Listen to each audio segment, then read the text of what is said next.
off then, Nathan. Yeah, let's kick off. Let's get into it. So, who are you? I'm Nathan Ward and I work on Family Tree magazine. Hello there. And you are Helen Tovey, editor of Family Tree and all-round Family Tree guru. That's nice. That's very nice of you to say that. Wannabe guru is a better description. No, without you I'd be nothing. Oh, no, you wouldn't.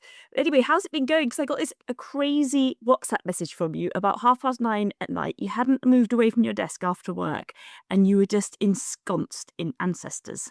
I was lost in it. I thought, right, I'm going to be a good boy. I will make it 2 weeks on the trot where I've actually gone away and done my homework. So I did that, and it's caused me chaos. Actually, it's made my head explode.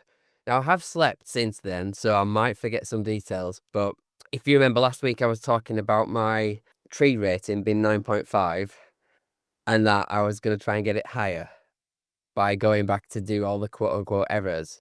So I went in and I had three people. I had my nana and my granddad, and some dude called Thomas Wood, who's a few generations back.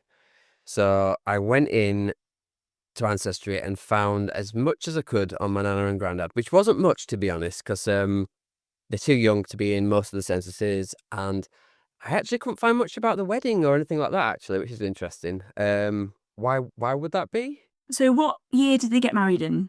Oh, now you're testing me. Just roughly, like 1930s or 40s or 50s. They got married in 1953. So it could be there's just that the newspapers which are covering their area for that period of time haven't been digitized yet. Right. So I got the index list one where it says so and so's marrying whoever, but I didn't actually get the nice one that gives you the extra details and says who's the father and stuff. But obviously I know all that stuff, but I was expecting to find a little bit more. I only got a few details. So yeah, I filled in all the details, has got as many documents as I could from my nana and granddad, which like I said wasn't many, trying to get my score up. And then so I did that quite quickly because there didn't seem to be very much coming through. I then went to the other person that Ancestry was suggesting was had errors or problems or not enough data, and it was this guy called Thomas Wood. And I went into him, and instantly, it's making me connect to one of my rabbit holes that I decided to avoid. So I don't know if you remember, ages ago I mentioned about, I think it might be my great grandma was married 3 times. So she married somebody. Again, annoying ancestors. She married somebody with the same surname as my granddad, but then she divorced that person, married somebody else called Briggs, and then married my great granddad. So she was Wood Briggs Wood. And I thought at the time of finding this information out, I was like, this is too confusing. I'll leave it. I'll come back to it. So on my tree, there was this little gap where Thomas Wood was marrying Mary Ann Taylor, I think her birth name was, and I'd left it. I haven't delved into them because it felt like a rabbit hole. So in an effort to get my scar up, I thought, right, we'll go for it. We'll sort this out. And it just set me into like a research spiral, basically. It was amazing. I did things that I thought I'd never do. I built a second tree based just on this woman. I was like, oh, check me out. So I've built this new tree, Mary Ann Taylor, and I was trying out again. This was partly because I was scared of affecting my tree score, but I thought I'll try out different people with her and see if it fits together, because there was quite a few question marks about everything. And can I get them? Can I remember them all? Basically, I knew who she was. I knew who her parents were, thanks to the marriage certificate. But then finding out her other husbands is proving difficult. And oh God, I don't even know where to begin. There's just so much. I think I'm so intrigued as well, your idea of setting up a second tree to have that as basically your working notes tree, isn't it? While you work through a set of ideas and possibilities. So I love that idea of having a second tree. I was just talking to some genealogists the other day about how they use software. And so some people will only kind of commit things to their tree once it's all done and dusted. Other people pop it on their tree and it's half baked. And it's not to say anything's right or wrong, as long as you know what you're doing and what your system is, so you can follow your own train of thought, that's fine. So I'm just really interested because to me, you're like a modern genealogist. So you're joining Ancestry where it's already got all these wonderful tools up and running. And it's just natural to you to go and set up a second tree to have as your working notes tree. I like it. There's just too many variables. It was Mm. too scary. As you know, like I am, I'm a bit meticulous and a bit annoying. I didn't want to commit this to my tree, so I wanted to see if all the dots connected up. Mm. Because I'll try and relate this back as best I can. I do have notes on my research log. But basically, I've got the information about this is another thing. Mary Ann Taylor, I have been told by my mum that she was married 3 times.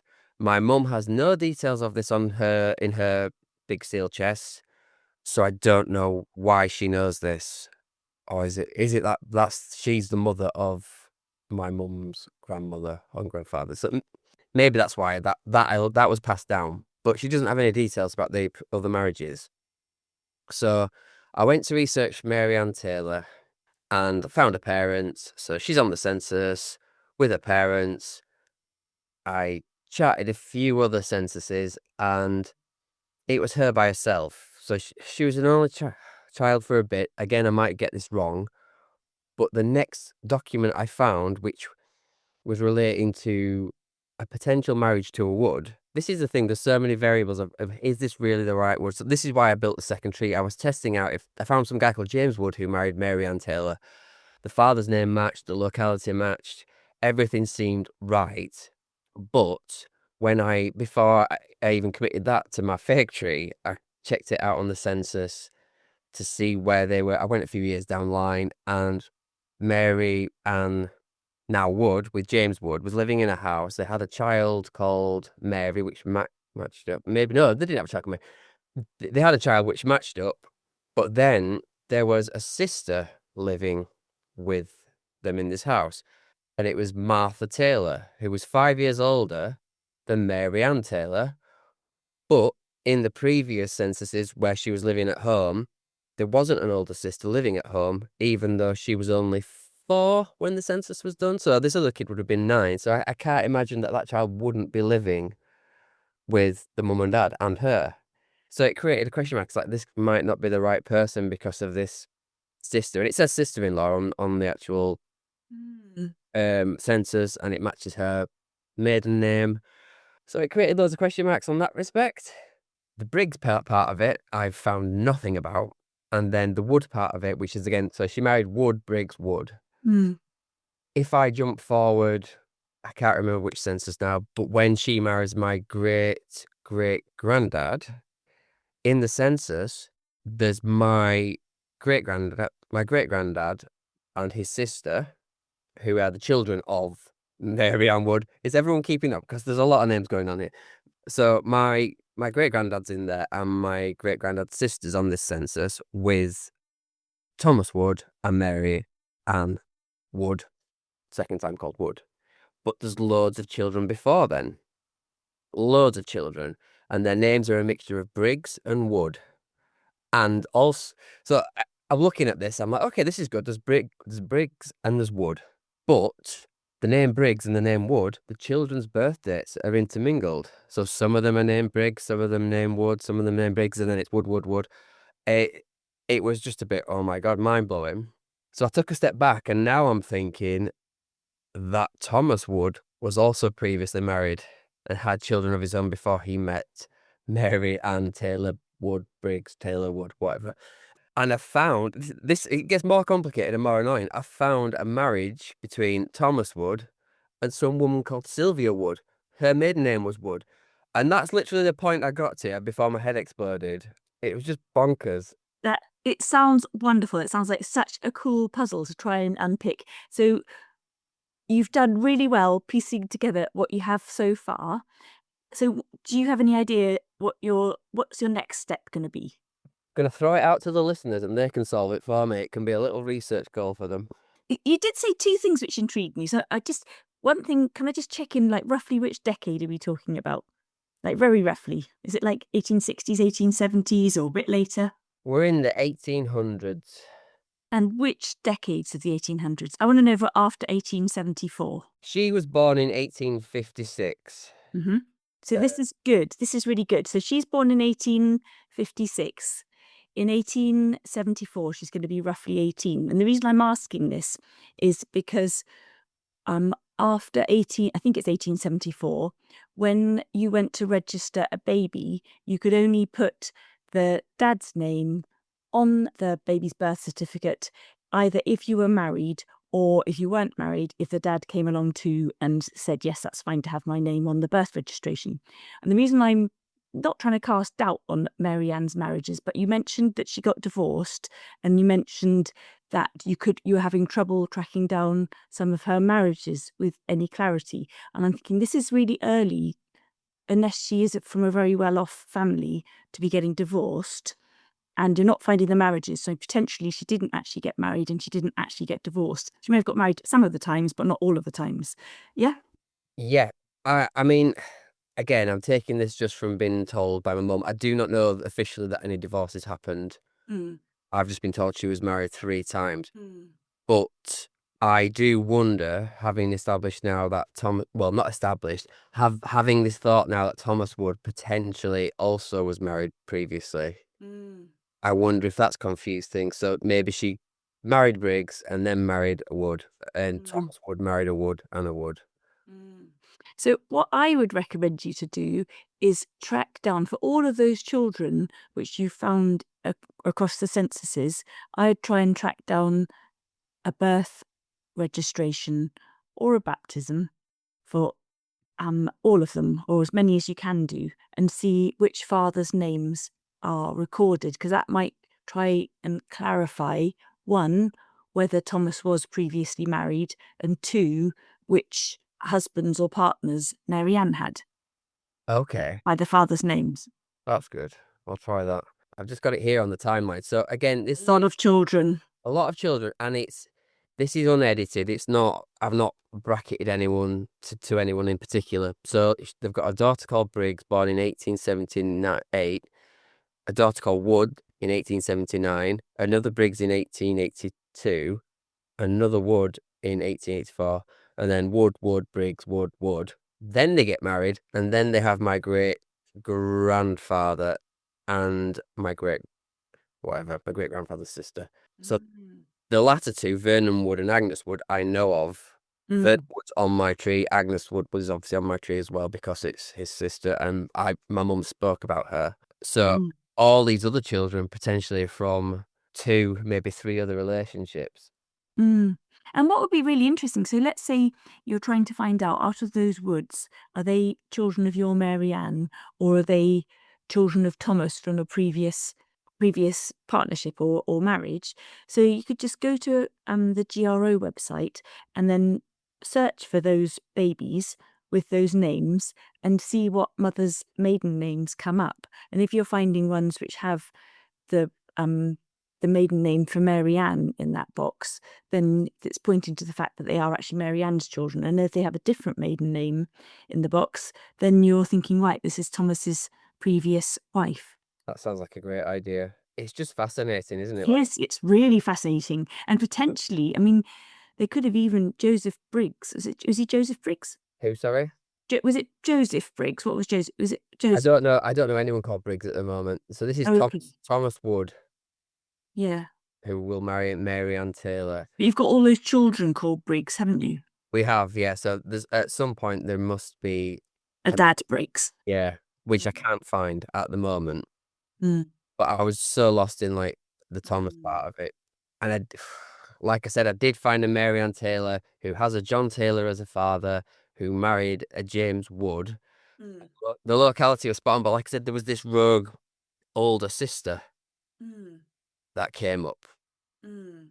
and it didn't fit with the census. But she would be too young to live by herself. Mm. It's very confusing. It is. So you're going to have to do lots of like ruling things and ruling things in and ruling things out. So we've established what you can do with all those children to try and work out which parental couples they belong to. And then with the sister-in-law to find out whether you really have got your right Mary Ann Taylor on the census there, and to find out, because one of those census records is, if there aren't two sisters like that, then one of those census records is wrong. Mm. And you need to do the normal old thing of go back to FreeBMD, cast a wide net and see how many possible attenders there are by that name, and are you getting muddled up with any namesakes? Okay. Yeah, but it's good. Like by the end of this, you're gonna have done loads of detective work, and you'll have a concrete answer, and it is going to have thrown up lots of interesting curvy things. And I've just seen this. So what a cool job! Thomas Wood is a stationary engine driver. Yeah, he is. Yeah, I looked that up as well. I did some historical research. yeah. Worsted mill workers. Yeah. Yeah. Look, Alice Briggs here is down as stepdaughter Mm. to Thomas Wood. Mm. So there's definitely some Briggsage going on. I just need to find that. Mm. But I don't know why. You know, when you start making up stories, I feel like maybe the Briggs aspect of it wasn't in Yorkshire or wasn't in the local area. And I don't know why. It's just a feeling I've got, like she's moved over here. I don't. On the other hand, those three children, those stepchildren, there's three stepdaughters, aren't there? Alice, Ada, and Clara. And then if you scroll over to the right hand side, it's just got DO for their birthplace, so ditto. And I can't see the top of the census page, but if we scroll up, so it's Yorkshire, and what's the place? So North Owen and Thornton, North Oram. Right. I'm Oh, probably saying that terribly. Apologies, anybody. North Oram, Thornton, and Thornton. So they are a Yorkshire family, but they are from a different place. You're right. So the other people in the family are all from Yorkshire. Scroll up to the top of the page again. So where are they all from? The rest of that family? They're oh. all from Thornton as well. Okay. So there's some. The family are established in Mm. Thornton. Apart from that. But then when you look at these ages, like Ada Briggs is 19, Mm. and I've got Janie, is that? She's 17. Mm. So those two were born 2 years apart, but yet there's still a younger daughter with the Briggs name. So I think Mm. that there's definitely a previous marriage for Thomas Wood there. Mm. And I think it probably is the Sylvia Wood that I found. It's just another irritating ancestor situation where they're giving it same names all the time, but now it's surnames just to cover. Mm. So Sylvia Wood married Thomas Wood and changed the name to Wood. Brilliant.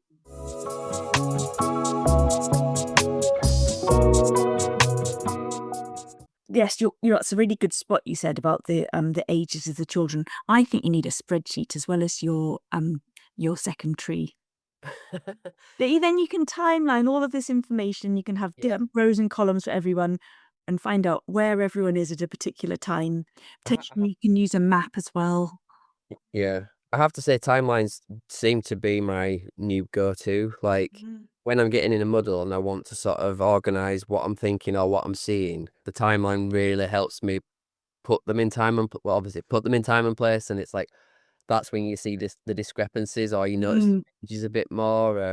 It's just like doing police investigative work because they always have to timeline everything, and it's all very well having an alibi, but you need to know that alibi needs to be particularly precisely relevant to the time of the crime or the incident, doesn't it? And so Good. we're just the same. We're like, so exactly where were they at this time on this date, and plotting them along a timeline. But it's really super clarifying and helpful to throw up things which are possible or impossible.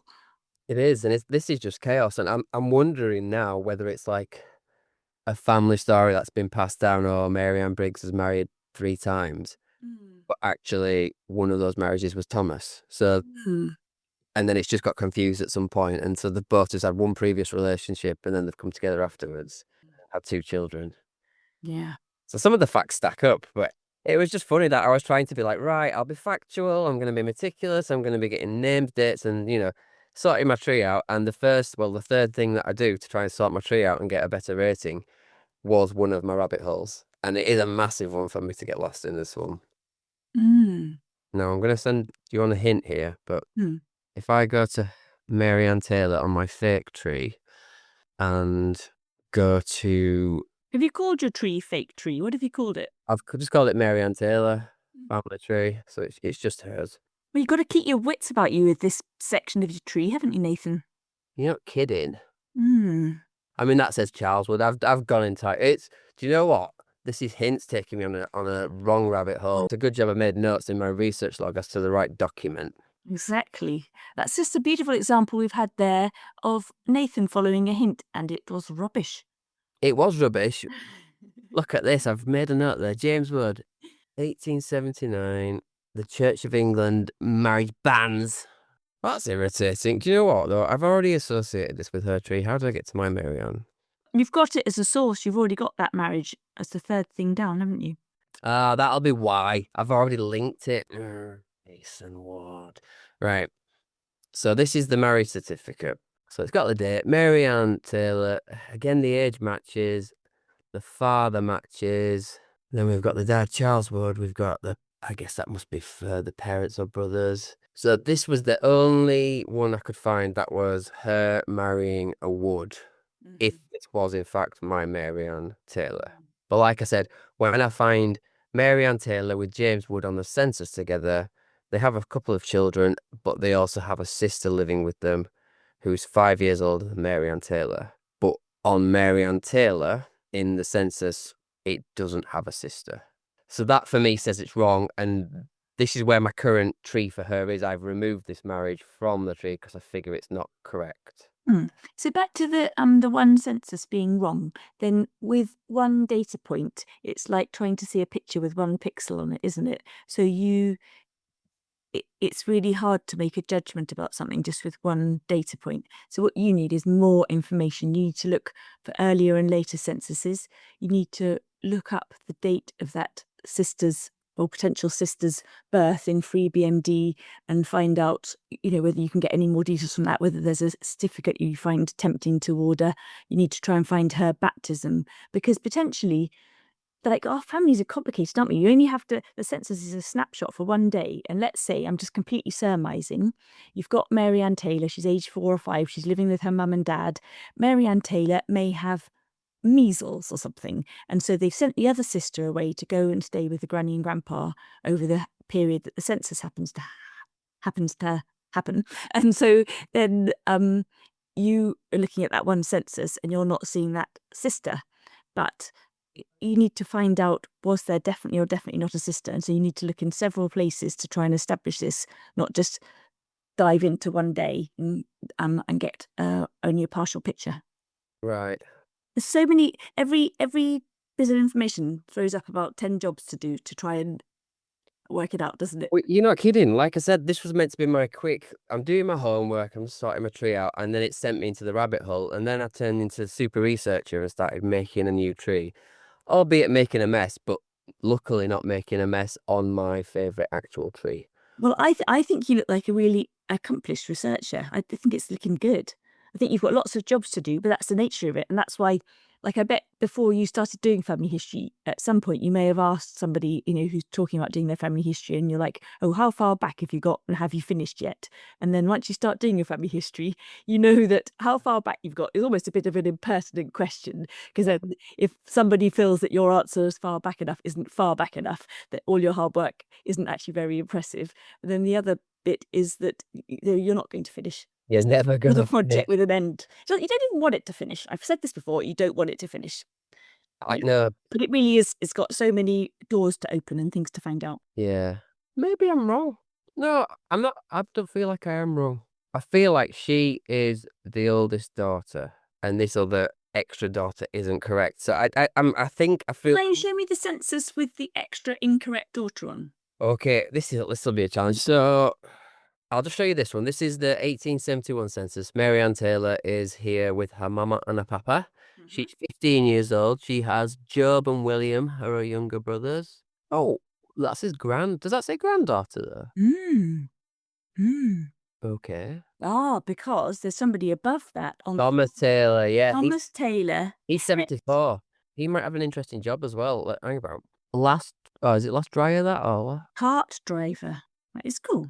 I don't know. Yeah, so yeah, this is another bit I found. So yeah, they're living with Thomas. Thomas Taylor is on this fake tree already, and he was married to Sarah, and then he's a widow, and he then moves in with John and Sarah, who have his granddaughter, but he's head of the house. Oh, it could be the other way around, couldn't it? They could move in with him, which probably makes more sense. So I think they're listed at the head. They've moved in with him. yeah, Sometimes you'll see the older widowed parent, and they tend to be listed at the bottom of the census entry. So you'll have the head being the father, and then the mother, then all the children, and then the widowed parent at the bottom. Right. And then any lodgers and stuff like that after that. That's just roughly what they do, but sometimes it varies in order. Okay, nice one. So you want to see the other tree, the other census. I just want to read the writing just in case there's any other clues we're missing there. If we've got a birth location for that potential sister, does it definitely say sister-in-law? Are there any clues to help us start ruling her in or ruling her out? That's what I want to know. All right, just a minute. I'm going to search the 1881 census. And that's a really typical way of working, isn't it? You're trying to gather not one little clue and then make a massive sweeping statement. You're trying to gather a bunch of evidence. Back to the policeman analogy, you're doing your timeline. You want a bunch of evidence. You want a body of evidence. You want not just one clue, which can get immediately refuted by another clue. You need to have enough information to go, this is looking pretty much like what the situation is. And some of the finer details to it might not match exactly, but on balance, you're getting a more true picture of what happened. Yeah. And sometimes the finer details not matching is a drama, and sometimes it isn't. And it's by gathering that more and more information, more and more data points, you can establish this.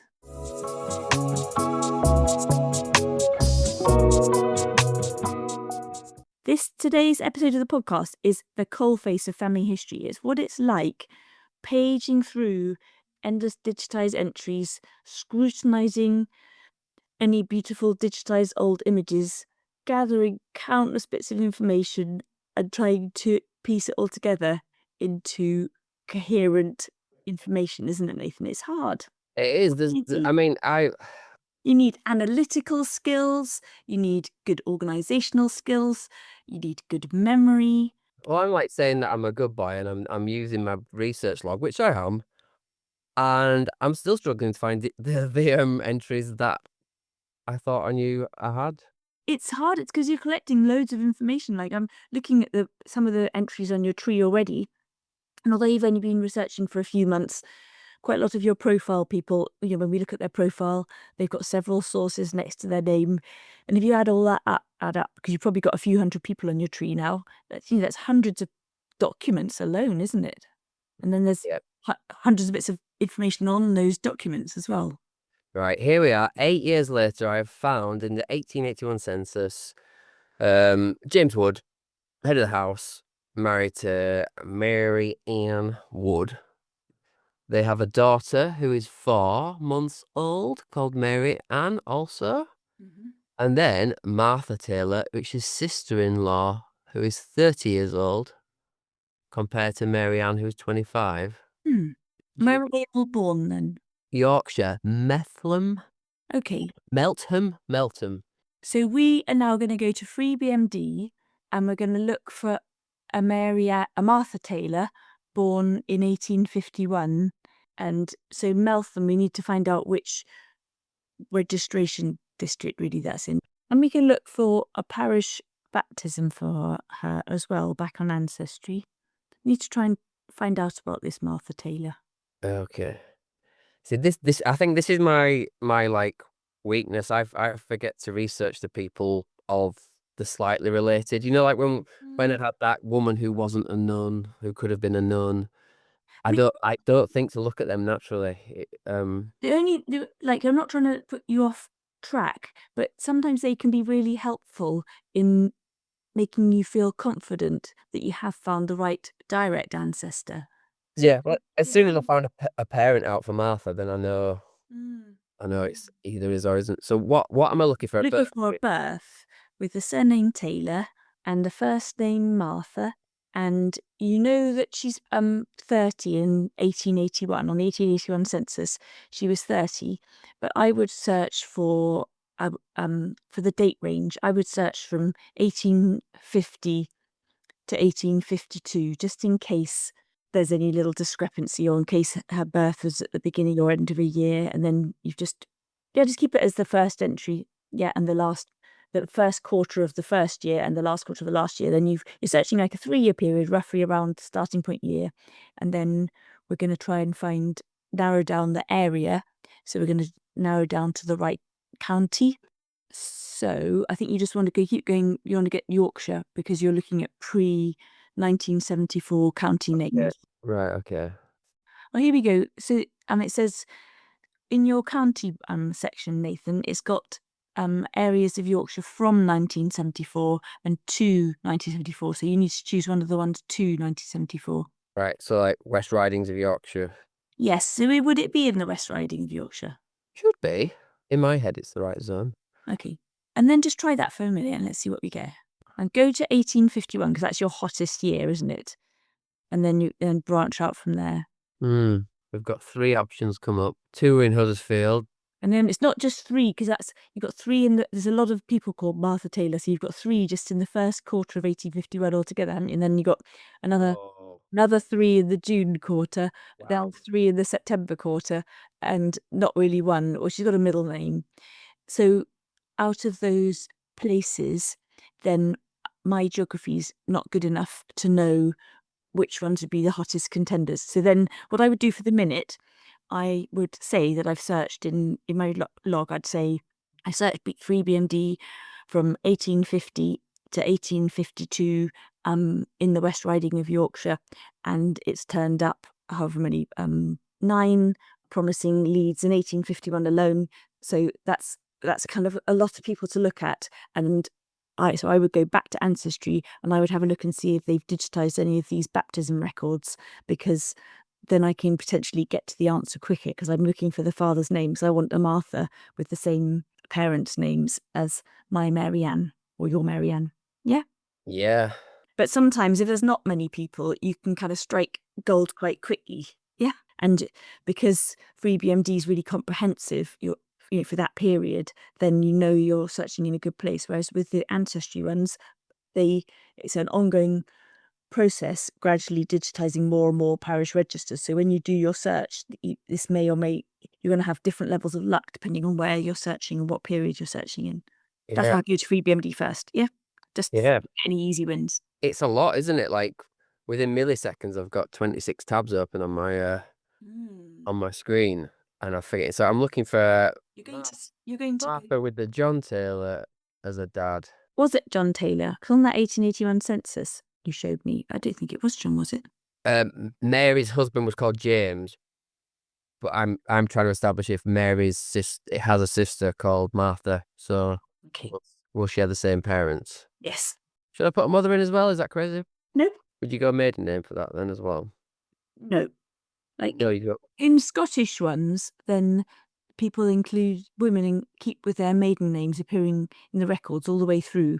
You even find them in probate records at the end with their maiden name, and sometimes they'll have both their names, and they'll give their married name and then say maiden name. But in England, then people tend to change over to their married name, and you don't find evidence of their maiden names, which is be one of the things which make it really hard to trace women, because you haven't got that maiden name clue. You have to do that little bit of extra step of work to verify this is the right person.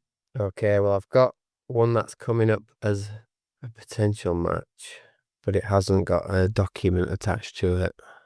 But over here, it's got suggested records, West Yorkshire, Church of England, births and baptisms, 1813 to 1910. So that's going to cover your period of interest. So we should definitely be looking at that. What did you then say the parents' name should be again? John and Sarah. So there you go. Martha, daughter of John and Sarah Taylor. I can't even read what they are. What are they? That is a board and edge. Does that say? Looks like edge. Curious. But but this person's born 5 years too early for your Martha. But what it means is we have got this. So that Ancestry now, we know you've got a collection called the West Yorkshire England Church of England births and baptisms, covering a century of records, which covers your period of interest. So I would go to the Ancestry, go to the search option, go to the card catalogue, and look for this record collection, because then that you can own all your search results are going to be the sort of record you want, which is a baptism record, covering the place you want, which is West Yorkshire. Yeah. Okay. So you're going to go to search, scroll down, press that search button, big search button at the top, scroll down till it says card catalogue in the drop down menu. Press. in the title or keyword, put in West Yorkshire search. Brilliant. So you can see you've got a record collection here with 6 million births and baptisms covering a century of West Yorkshire. This is fantastic. So you're going to click on that. And then what's really nice about this option is when you just search one collection, you get a really precise search interface with search fields which are relevant for that record type. And you know that all your results which get thrown up are only going to be coming from this record collection. Whereas sometimes, you know, when you search more broadly on Ancestry, it can chuck up search results from all over the place, which can be useful and interesting and can be confusing. Oof, we are going to need a coffee after this. I know, I'm getting a headache. These are hard. So you're looking for a birth in roughly 1851. Roughly 1851. So 1851, I'd say plus or minus a year. And then let's have a search and see what we get. Okay, so there's 98 search results. Oh, that one's shouting out at me straight away because it's got Meltham on it. It's looking good. And Eight. 18th of November, 1850. So the date's really good for somebody coming up as being 30 on the 1881 census, because potentially she just hasn't had her birthday yet. It's after the census date, isn't it? It's November. So she hasn't got ticked up another year. So let's view record. But equally, the parent is wrong. So it's John and Mary Ann, not John and Sarah. Anyway. Well, no, because just because you've got one generation of blended families doesn't mean you're not going to get another one. So let's say John's married Mother Mary Ann. Oh.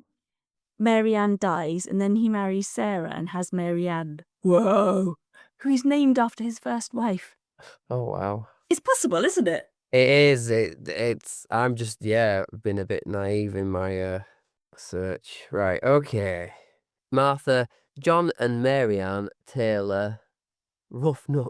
And he's a dyer. So, I mean, that would be useful to note that occupation. It's another thing you could do is note the dad's occupations through the times, because that will help you know, could potentially help verify you have got the right person. So you've got what I think you need to do for each step that you do. You're going to have to be searching out everybody. You're going to have to be timelining them and trying to put them into family groups to find out definitely whose parents are their parents, yeah, and which parents have which children. Yeah. I mean, I should probably start doing this now. Go on for days, couldn't it? I was just quickly looking to see what John Taylor's job was on the census. Oh, there. John Taylor and Sarah Joiner. So it's not a dyer. And that was 1851. So that it doesn't line up. It doesn't line up. So then we have to go back to those list of baptisms and see who else. But it's so promising because it's got the same place and a really good tie-in for the date. Yeah, I did see another one though, like 2 entries down. That was the same location. So basically, I've got a lot of work to do. It's very confusing, and there's a lot of confusing people doing lots of confusing things and having the same names. So you know what you need to do from the top? So we've talked about lots of different tactics and strategies that you can do.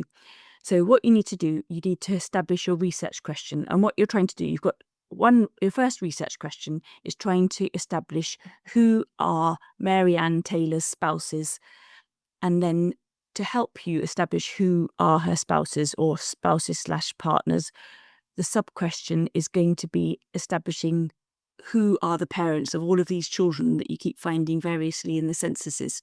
Yeah, that's such a good way to think of it. Other sub-question is, who is this Martha Taylor? And so it could be that you have the wrong census entry for your Mary Ann, or it could be that the Martha Taylor is a sister and you could potentially have a different blended generation. So you're going to keep thinking, what are my questions? And literally open up a Word document. This is what I do. And I write down my research questions. I'll write my research questions are, and then I'll have my overriding question, and I'll list my sub-questions, which are going to help me answer the main question. And then I'll go, my research plan. I'll literally type my research plan, : and then I'll think, how am I going to solve this problem? And so I'll write a list of potential records which are going to help me.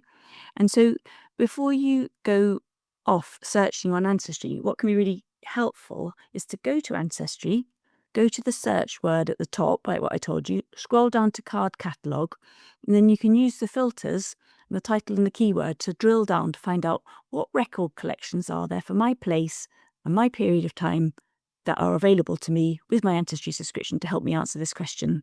And then I would also get a map, because you know the place of Meltham, but what would be really helpful is to know the names of the neighbouring parishes, because they only have to rent a house just down the road, flips over into the neighbouring parish, and you've got a completely different name.